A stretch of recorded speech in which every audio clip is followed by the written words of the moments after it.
We are standing in the middle of Savannah on Madison Square in front of a historical marker that was erected by the Georgia Historical Society a few months ago to tell the story of the meeting between General Sherman and Edwin T. Stanton, who was Secretary of War of the United States, and 20 African American leaders.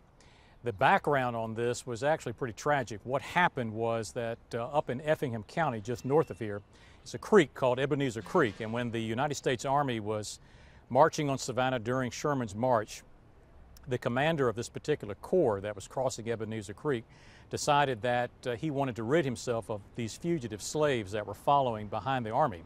So when the Army crossed the creek, they took the pontoon bridges up, and that stranded all these slaves on the north bank. And they, fearing that they were going to be captured by Confederate cavalry and taken back into slavery, jumped into the creek, which was swollen from recent rains, and tried to swim across to catch up with the Army, and hundreds of them drowned in the process. Well, it was a public relations disaster for Sherman and for President Lincoln. And so when Sherman's army got to Savannah, President Lincoln sent Edwin T. Stanton, who was the Secretary of War, to Savannah to figure out what was going on, to do an investigation. Stanton met here across on this marker at the Green Meldrum House, the home of Charles Greene, who was a British subject here in the city of Savannah. Sherman had his headquarters there. And the meeting occurred with 20 African American leaders. And Stanton asked them some questions about their status as freedmen. Did they understand what freedom meant? It was one of the first examples in American history where a white man asked black men what they thought needed to be done. And they had a meeting with 20 black leaders to discuss the issue of what do they want with this new freedom. And I'd like to just read for you what their response was, because it's very significant to another event that I would like to talk about.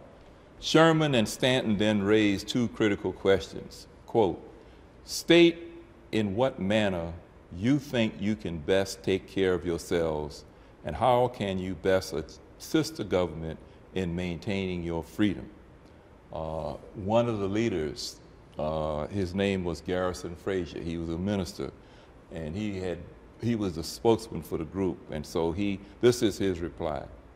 The way we can best take care of ourselves is to have land and turn it and till it by our own labor, and to assist the government in maintaining our freedom, and the young men should enlist in the service of the government and serve in such manner as they may be wanted.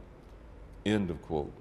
To make sure that his first point was not overlooked, Frazier repeated, quote, we want to be placed on land until we're able to buy it and make it our own, end of quote. Now this was done on January the 12th, 1865. And on January the 16th, 1865, General Sherman issued Field Order Number 15, which gave the freed slaves all of the land from North Carolina down to Florida, from the Sea Islands 30 miles inward through Field Order Number 15. This has been commonly known as the 40-acre and a mule deal. But shortly after that field order was issued, you know that Lincoln was assassinated.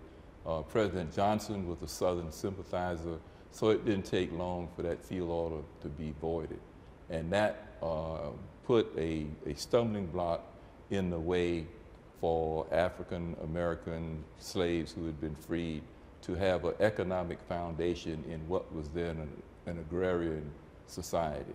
So that's one of my favorite stories, because many people talk about the 40 acres and a mule, but they don't know that the genesis of that idea started right here in Savannah, Georgia, and I'm very proud of that.